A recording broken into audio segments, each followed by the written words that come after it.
What's the scariest story you can tell? I grew up on a farm out in the desolate wasteland known as Rupert, Idaho. I'm not sure what you know about Idaho, but I can tell you this.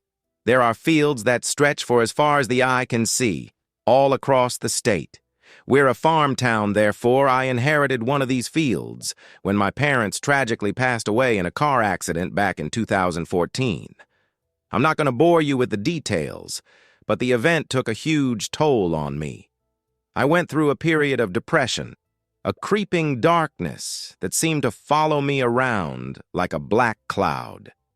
Bills wait for no man, however, and as time passed, those bills piled up. After receiving my final notice in regard to the mortgage, I finally mustered up the willpower to actually do something. I had to sell a few pieces of equipment in order to catch myself up, thus making the process that much more difficult. My dad had taught me pretty much everything I needed to know about tending to the fields, the tractor work, the planting, harvesting, yada, yada, yada. It made me happy. As I'm sure you all know, with any good harvest, you're bound to have pesky little thieves sneaking into your field, stealing your payload. Crows would, in every sense of the word, desecrate portions of my crops. I tried bird netting, reflective tape, predator decoys. Nothing seemed to keep these rodents from stealing what I'd worked so hard to create. That wasn't it, though. As I continued walking, I found carcass after carcass, each one decapitated and mangled. The bodies seemed to create a distinct path, one that spiraled and snaked around the length of the cornfield. I followed, completely astonished.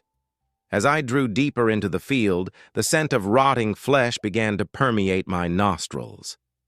I could hear flies buzzing just ahead of me, thousands of tiny wings flapping against rotting air.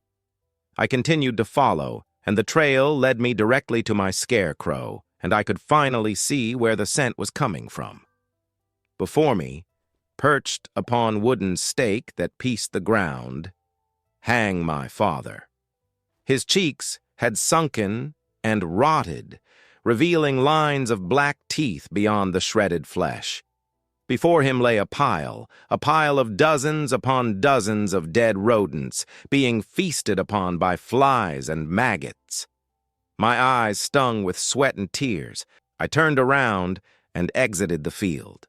I went back to my house and I stared at a wall, maybe for hours. I prayed, I begged God for his mercy, but no reply came. Comment for Part 2.